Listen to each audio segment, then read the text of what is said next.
Thank you very much indeed, and it's very, very nice to be here. But also nice to be in this fantastic lecture theatre or concert hall, absolutely beautifully restored.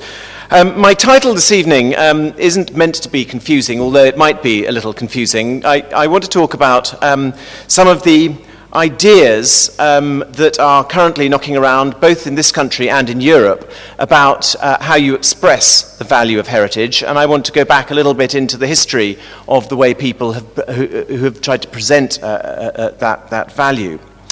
The question, I think, that exercises many people who are involved in cultural heritage across Europe is, what should the relationship be between the state and the individual? And of course, this is a much bigger question than just in cultural heritage. It's a question that affects so many areas of our endeavour. But in a world where the vast proportion of cultural heritage is in the ownership of private individuals, there must be a question as to what is the role of the state. Should the state have a role? And if so, what should that role be? Well, I'm not going to mess around with discussing that first question too much, because of course in every single country across Europe and probably every country in the world, the state does intervene in privately owned heritage. It does so on different terms, under different laws, but intervene it certainly does. In 2013, English Heritage celebrated the centenary of the British government's direct involvement in heritage. And it's worth considering just for a moment or two why the British government began to take this interest. In my recent book, Men from the Ministry, which isn't on sale outside, but my even more recent book is, you'll be pleased to know, I'm happy to sign you a copy if you want afterwards, I argue that the genesis of the British state's interest in heritage was twofold. First of all, market failure, and secondly, education. Now, by market failure, I mean the inability of individuals to continue to preserve places that had a value not only to that owner, but to society as a whole. And this becomes an increasing problem in England from the agricultural depression of the 1870s onwards. Increasingly, landowners with major, generally speaking, medieval monuments in their parks and gardens found that they couldn't afford to maintain them. And they began to look to the state to take them on. And so, here's Rievaulx Abbey in Yorkshire that came into state care in 1917. This was a private asset in private ownership where the private individual could no longer afford to keep the thing standing. But the second reason for state intervention in 1913 was education.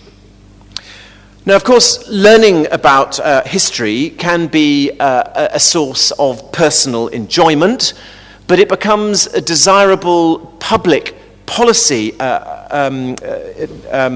objective when it is linked to the promotion of national identity and when it becomes an issue about social cohesion. And in 1913, a sense of Britishness was seen to be an important political objective, particularly in the face of challenges to national power and identity from both America and from Germany.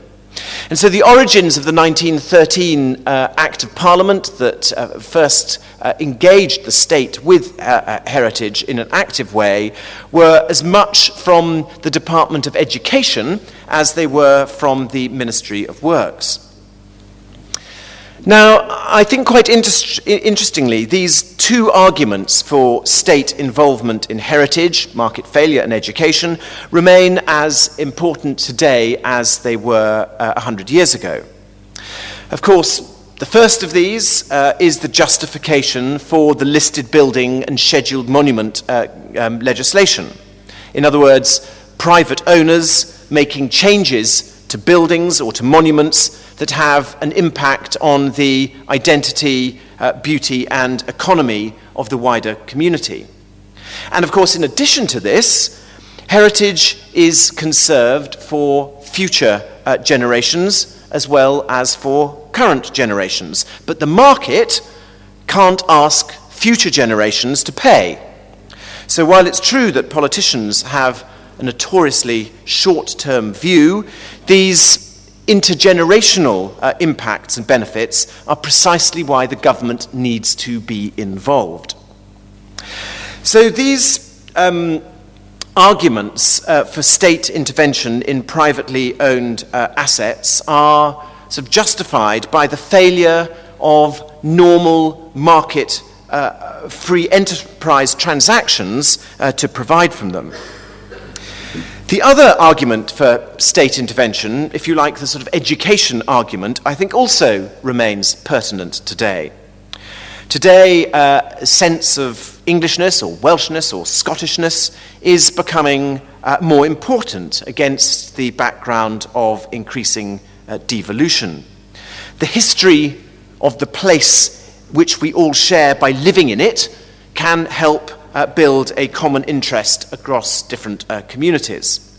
And there is an argument for the state to support broader access and broader participation in order to achieve these objectives. Now, in Scotland and Wales, these arguments have been recognised. If you look at heritage funding per capita in the home countries, it is in the ratio of 9 to 5 to 2. 9 parts Scotland, 5 parts Wales, 2 parts England. And this high level of investment in Scotland, there's of course Stirling Castle, I think illustrates very well the linkage between national identity and state investment in heritage. Now, I think in addition to these two original reasons for state involvement, since the Second World War, there have been some new reasons added. And the first of these, I think quite obviously, is tourism.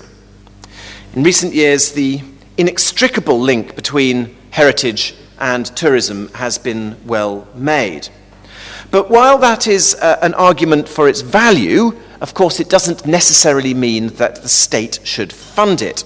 And the recent history of state support for tourism in England and also in the UK more widely is pretty dismal, and I think illustrates that politicians essentially believe that tourism can be supported by the market with minimal state intervention. Visitors very happy to pay admission charges to these attractions, to Ironbridge Gorge or to the ones that English Heritage runs, and the attractions equally are keen to promote themselves. So where is the argument for state intervention? But I think the argument is stronger for state intervention in the historic aspects of the public realm of the places which are popular with tourists. So you might argue that the streets of Bath should be funded by the local authority in support of Bath's tourist appeal. And you could take that argument further with this slide. Perhaps they should pay for the railings outside the houses. Perhaps they should contribute to the maintenance of the facades. And this argument, I think, is very closely connected with the wider one of place. That is to say that places that are attractive and have a depth of history and heritage tend to be successful places to live in and to work in, places that attract tourists and attract external investment. Here's Covent Garden in London. And it can be argued that the state has a role to play in coordinating and, where necessary, enforcing and paying for the special historic qualities of these places to keep them distinctive and to keep them attractive. The most recent argument for state intervention in heritage is well-being. This is in recognition that culture and heritage won't lead to hundreds of thousands of new jobs and businesses. And so, in England at least, the DCMS, the Department of Culture, Media and Sport, is trying to make the case that it's important for well-being, which is a current government priority. Now, this series of ideas has its origins in Richard Layard's promotion of the idea of happiness as a measure of success for a country rather than just the level of economic development. Because obviously we know that although we like to imagine that as you get richer, you get happier, that is not necessarily the case. Heritage contributes to mental health and the quality of the environment, and these are both determinants which have big impact on happiness. And recent work by the DCMS has focused on trying to monetarize well-being benefits. And this, they think, provides a unit to measure the relative impact of different interventions rather than just justifying particular levels of investment. And in fact, research just published yesterday and covered in the newspapers in this year's Heritage Counts shows, surprisingly, that visiting heritage has the same impact on well-being as £1,646, which, wait for it, is more than playing sport, which has a contribution of about £1,001.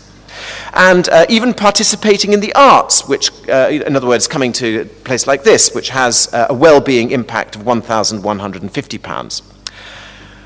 So, ladies and gentlemen, in short, these arguments for state involvement between them have sustained, since the Second World War, a degree of investment in the nation's heritage. However, as I think the slightly strange example of monetarizing well-being shows, the DCMS and indeed most cultural bodies are searching for ways to reinforce their claim to state funding. And in the same way, private owners, represented by organizations like the Historic Houses Association, the Country Landowners Association, as well as the amenity societies, they're all arguing vociferously for tax breaks, for grant streams, and for favorable legislative frameworks. And various approaches have been taken to arguing for this state support for heritage. And so what I want to do this evening is turn to these, and I want to ask the question, how effective have these arguments been in presenting the case of why the state, in its various forms, should contribute financially to cultural heritage in the UK? So let me start with the first of these arguments. Don't even need to say it, it's small, written up small on the screen. Instrumentalism. The notion that policy justification for a particular course of action might primarily lie in its economic impact. That's what instrumentalism is in this context. And of course, this is not a new idea. But I think its modern history originates with Mrs. Thatcher. Government, and indeed, I think the creation of the body which I run, English Heritage, set up in 1983, can be seen as part of a trend to make supposedly unproductive parts of government more businesslike and efficient, and therefore beneficial to the economy. And this businesslike attitude to heritage was part of a general industrialization of society and of the economy in the 1980s. It was then that the tourist industry was born, the leisure industry was born, and the heritage industry was born. And this Conservative Party industrialization of culture continued after the 1992 general election with John Major's creation of a new Department of State. This was the Department of National Heritage, the DNH. And this was created with exactly the same objectives as English Heritage was first created with. It was a way of properly managing and making accountable a group of broadly similar activities.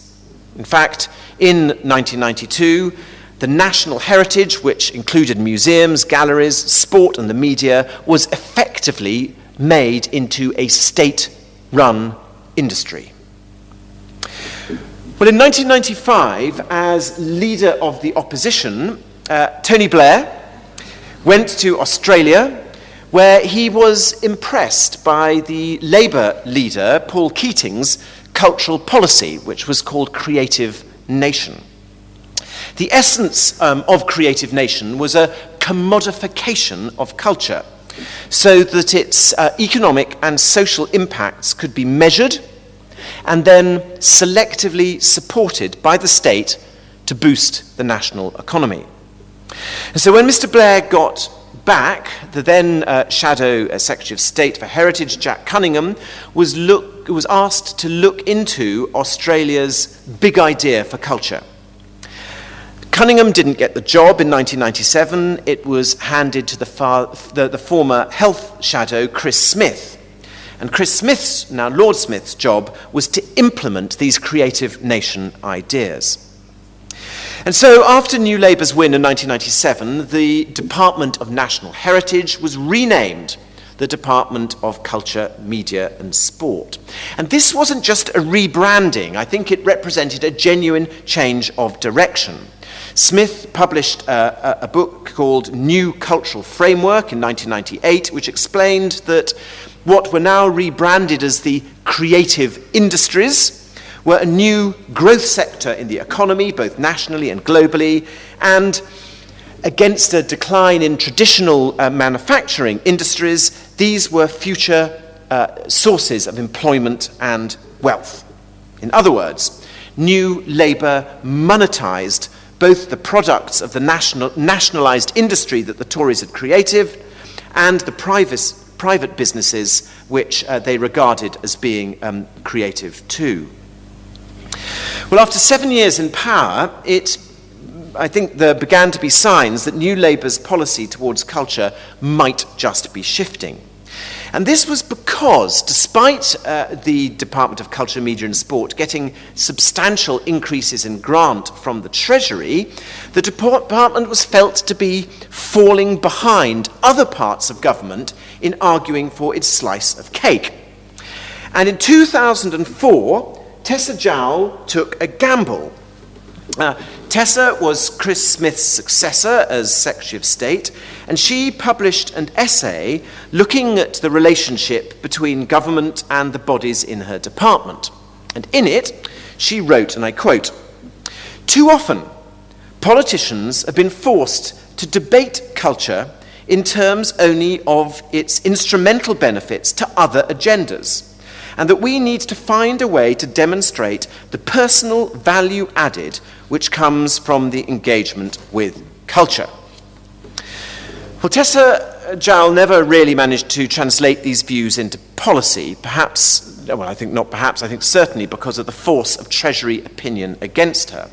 But her successor, James Purnell, who came in June 2007, from the start rejected this instrumentalist approach to measuring cultural activity. And in his second month in, he asked Sir Brian McMaster, who'd been the former director of the Edinburgh Festival, to undertake a review to see how it might be possible to move the discussion about public subsidy for the arts from measurement to judgment, from a culture of target setting against economic outcomes to a new emphasis on excellence.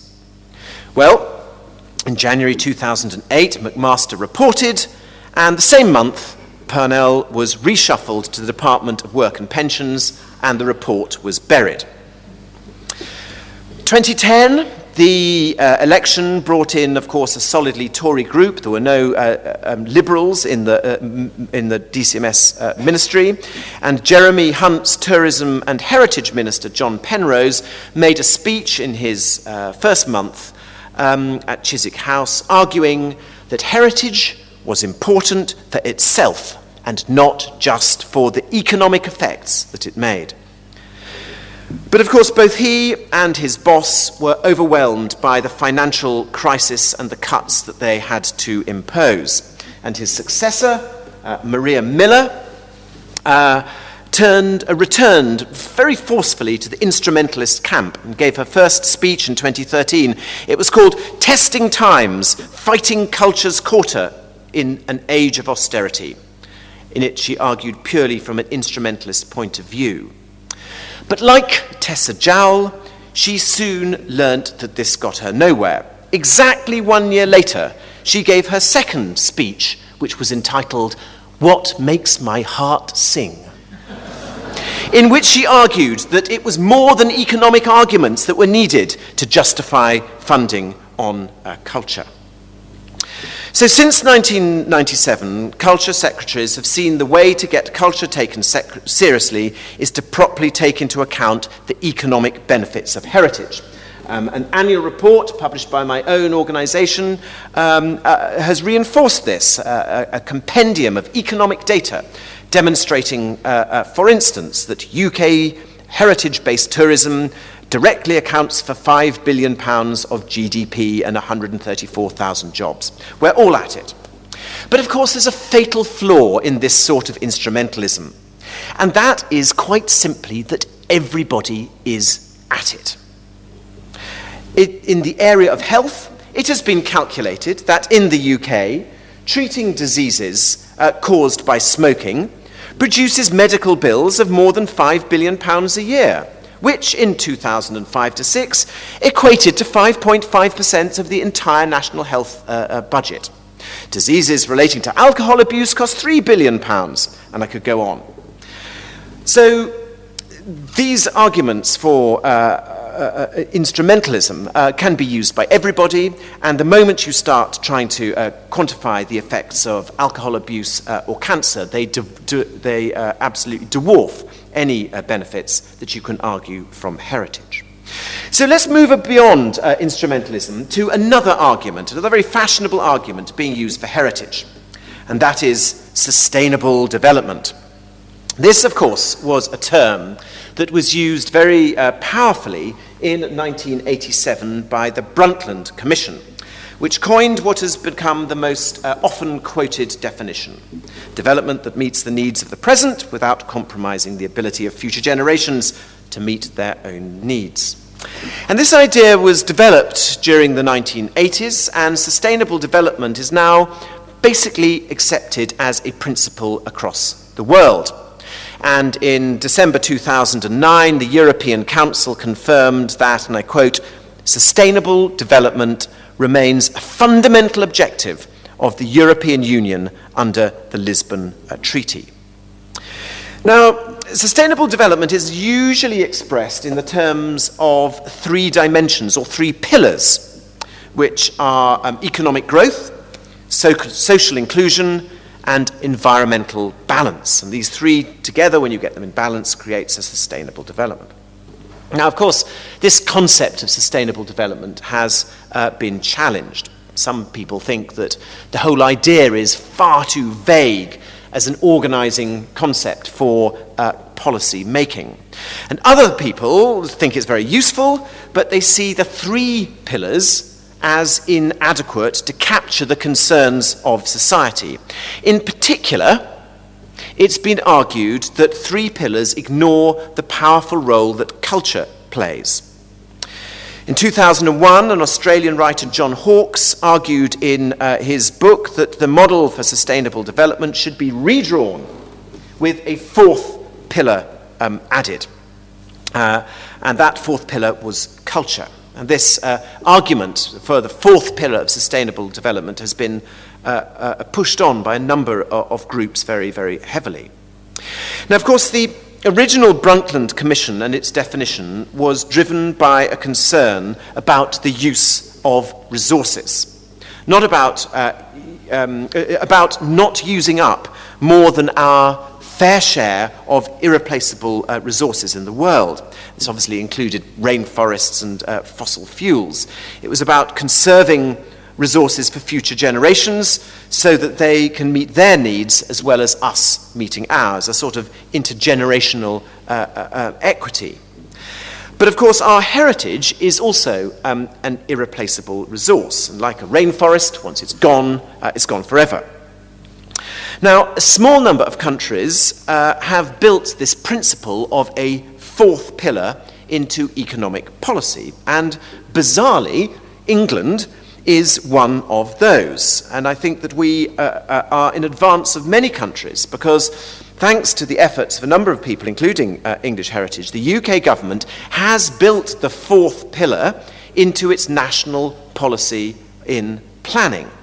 And since 2012, building development that doesn't respect and enhance heritage is categorised as unsustainable. But I think despite the UK national planning policy framework containing the principle of the fourth pillar, it hasn't really found much favour as an application in wider economic policy. And there are, I think, a number of reasons for this. I mean, governments are not really yet structured to be able to rise above the limitations of short-term political and budgetary cycles, and crucially, I think, narrow departmental remits to make the sort of long-term decisions and connected responses that this sort of sustainable development actually demands. But I think, secondly, it's much more difficult now than it was in 2001 to persuade a government that the concept of sustainable development is indeed a legitimate organising principle. Because growth, financial recovery, and economic resilience are the top priorities for governments almost everywhere. And this has led some governments to put to one side their commitments to sustainable development. So it has been argued that a way is needed to create an argument for heritage that integrates it much more effectively into macroeconomic and social policy. An argument that lifts it out of a narrow category and argues that it should influence mainstream policy. It's possible to do this in economic theory in terms of the next of my arguments, which is production factors. Now, heritage is normally considered as a cost factor in economics.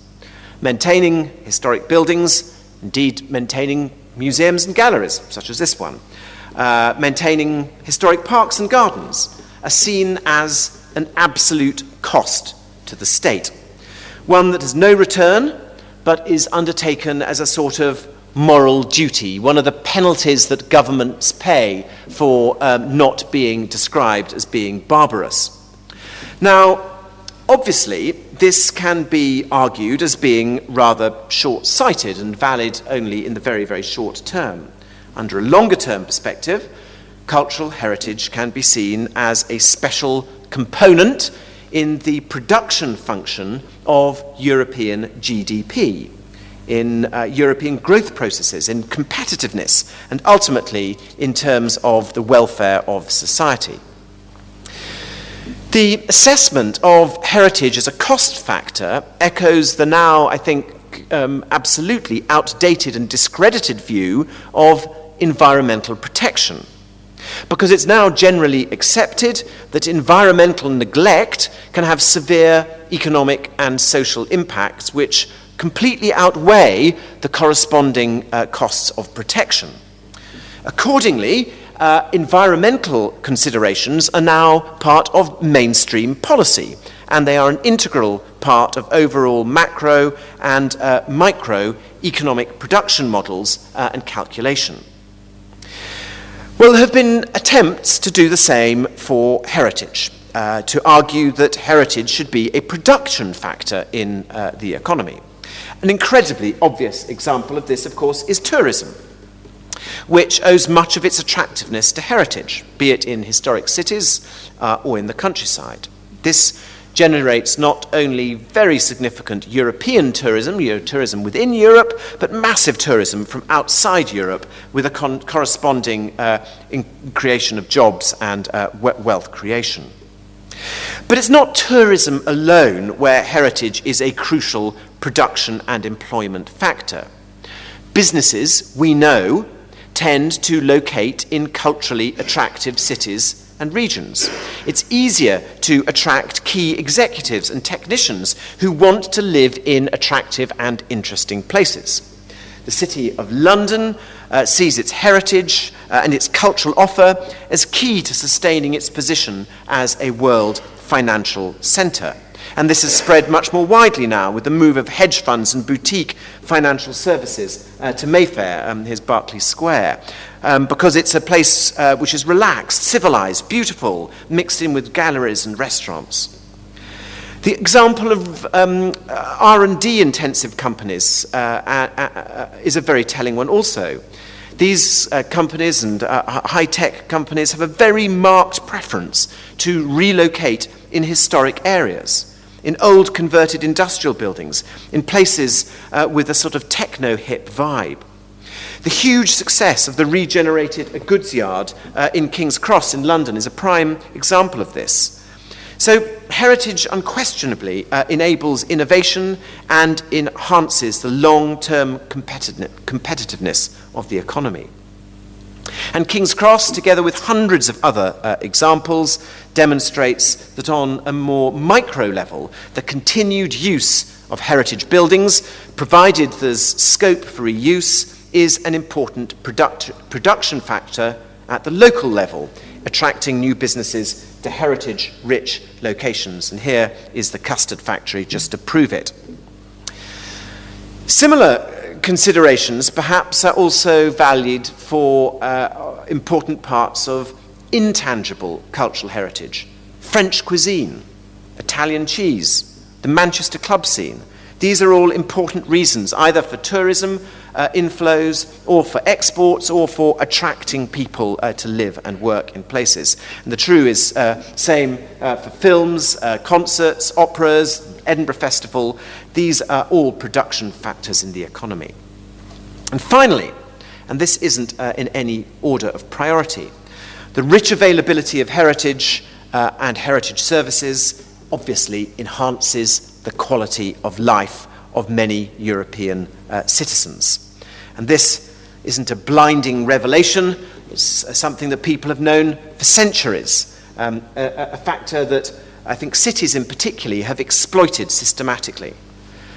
In 1309, the statutes of the municipality of Siena attributed to heritage foreign visitors' happiness and residents' honour and prosperity based on the city's beauty, embellishment, dignity, its public pride and public good. And so once heritage is regarded as a production factor in the economy, some significant things begin to change. Obviously, it'll bring about a significant change in attitude to economic policy, but crucially, it makes sense for the private sector to become more deeply involved in exploiting the potential offered by it. The classical model, whereby the private sector primarily invests in tourism services, such as hotels, restaurants, and shops, while the public sector invests in historic buildings, museums, and the like, is put into question, particularly in a period when the public sector doesn't have the money to invest. A much more rational approach, when you regard culture as a production factor, would consist in the private sector getting much more involved in heritage at large in order to optimize the use of this production factor for its own business model. And as this begins to happen, the public sector starts to adapt its own approach to cultural heritage. And rather than considering components like museums as the monopoly of the public sector, we start seeing incentivization in the private sector to get involved. So I think production factors is a very attractive argument for heritage, as it captures the contributions of the state and private investment in a single model. But of course, this is the very weakness of the idea, because since the Second World War, there has been a very strong view of the boundary between the state and the private individual in terms of cultural investment. Heritage is all too often seen as being in the state sector, and when the state fails to invest, as it increasingly does, blame is laid at the door of politicians rather than an effective transfer of responsibility to the private sector. So here is an additional problem, a debate about who owns heritage and who should take responsibility for it. And here we come to my fourth and final argument for heritage. This is the commons. Now, commons, from the Latin word communis, dates back to the Middle Ages as an institutional arrangement for the collective management of property and natural resources, including grazing land, forests, irrigation system, and fisheries. In England, it principally survives as a term to describe land held communally for the benefit of a single community. And such common pool resources have always faced social dilemmas. In particular, resources managed collectively are always at risk of overuse, of over-exploitation, as communal ownership threatens their very existence. Social scientists have recognized a potential tragedy of the commons in situations where self-interested individuals acting independently fail to cooperate and behave in the interest of the whole group's long-term future by depleting the common resource. Now, solutions to this dilemma, to this tragedy, are traditionally either public intervention or centralized management or privatization and various market-based approaches. But the Nobel-winning political economist Elinor Ostrom pointed out that neither centralized management nor privatization of the commons, although viable, provide an ideal solution. And she analyzed a number of empirical case studies and scientifically demonstrated that the tragedy of the commons is not inevitable, and communities can develop a third way of governance. And this third way of governance exists at community level, succeeding in avoiding these unproductive conflicts over commonly held assets. Now, this theory is very important because cultural resources, cultural products, and cultural services are often presented as commons. Obvious example is the use of heritage for tourism, where, for instance, the commonly owned, twisting, turning, cobbled streets of a place like York bring benefits for the whole community. Deterioration or destruction of such landscapes and its heritage, and the underestimation of the value of culture in policy decisions can be considered as an expression of this tragedy of the commons, of the undermining of common property. This is seen in so many developing countries, where historic areas are overexploited, thus destroying the very thing that attracted people in the first place. The tragedy of the Algarve, where without consideration for long-term impacts, the coast was developed for high-volume, low-cost tourism. I love this Osbert Lancaster cartoon from 1969, which is called Historic Tours, Inc., and the guide is saying, "That's it, that's St. Paul's that was." And you can sort of see it in the background. And this illustrates the tragedy of the commons. Ostrom's third way of governance is about community cultural responsibility. In fact, I think several recent developments in both European and in UK policy have focused on the collective and the social dimension of heritage and of community-led development. The Heritage Lottery Fund in the UK has been at the forefront, I think, of encouraging and financing community heritage schemes and innovative types of governance. And we at English Heritage have recently launched our Grade 2 Heritage at Risk initiative, an attempt to engage communities with their common heritage. And I think the government too has recognised this. Neighbourhood planning represents an attempt by central government to translate responsibility for the commons to local people.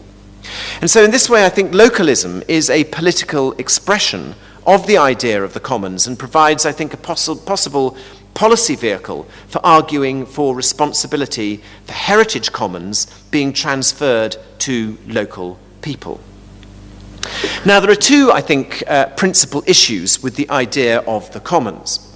The first is the problem that's very similar to that with the problem with production factors. In other words, a perception amongst people that it is the responsibility of the state to safeguard collective heritage rather than the duty of citizens. And this can lead to a reluctance to take on responsibilities communally. But of course, the very environment that we strive to protect, almost all of it was originally created by communal and private initiative rather than planning or state action, and therefore the model should be possible to replicate. But the second problem is the potential clash between the people and the experts, because that is what the commons represents at its heart. If a community want to sweep away heritage of national value as part of their desire to manage their own common heritage, experts, like university professors, community society, people who work for English heritage, they may find themselves at odds with local communities. I'll very quickly give you a current example of this. Many people here will know the famous view of Ely Cathedral, the great ship of the fens, rising up on its knoll above the watery lowlands that surround it. Ely's a major railway junction, and the railway divides the town from the A14, the road, meaning that traffic has got to cross the line at a level crossing and then skirt its suburbs before going west. The local people want to build a bypass that will take the traffic over the line and round the edge of the town, and in the process, it must build a bypass straight through that view and blot out this famous view of the cathedral. So on one side, we have the expert view that this is a catastrophe. This view doesn't just belong to local people, it belongs to the world. It's got to be stopped. The local view is that the bypass will be tremendous. It will ease traffic flows in the town, and as you whiz past in your car, you'll be able to glimpse the cathedral. So, taking the local view, the heritage of the commons might not always produce the right answer.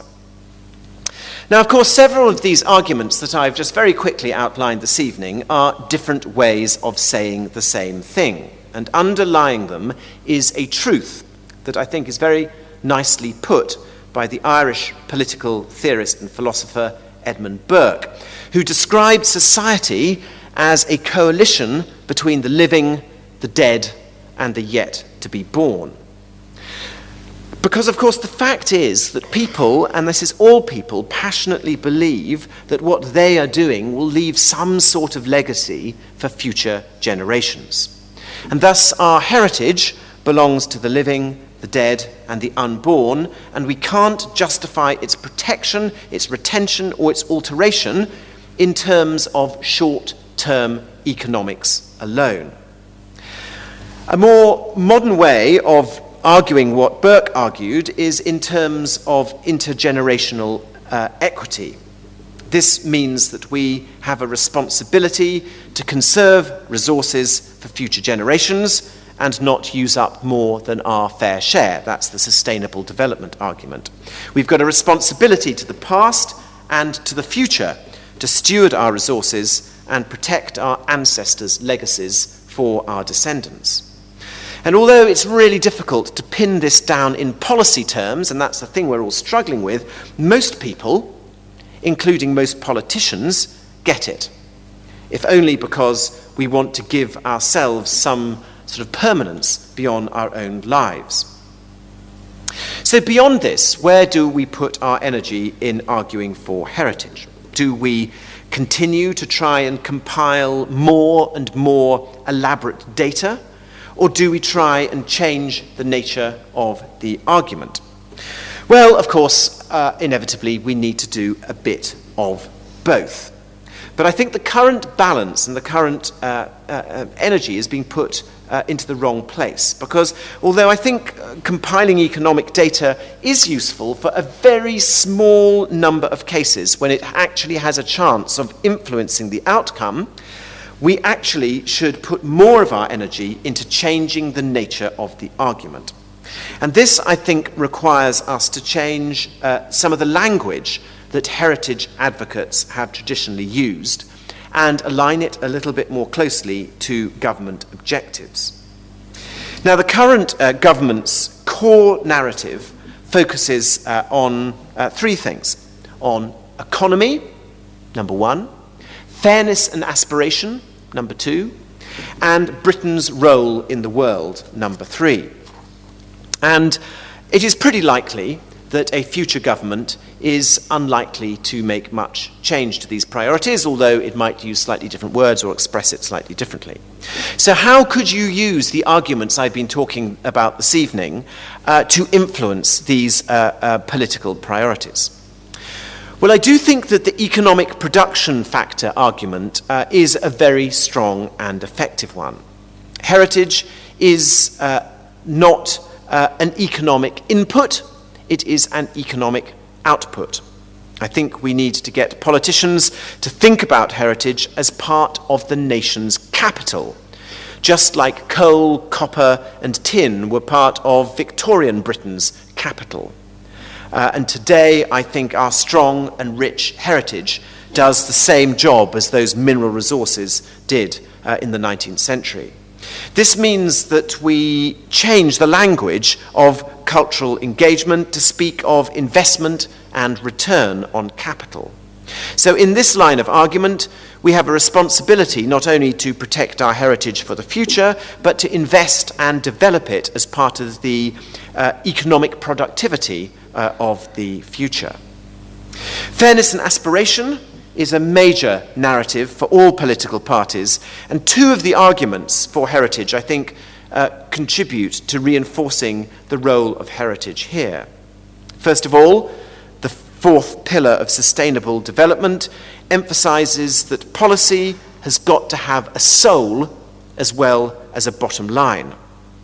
With a sophisticated, articulate populace in relatively prosperous times, people want more out of their lives than basic economic outputs. It's not a question of development at all costs.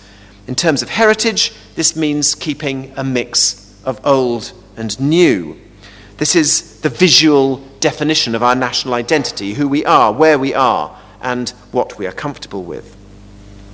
And the second argument, I think, is for the commons. This is about fostering a sense of shared responsibility for the historic environment, empowering people to take control of the places in which they live and therefore their own lives. It's about fostering a sense of local and civic pride and ownership, recreating some of that spirit that created the historic places that we now admire so much.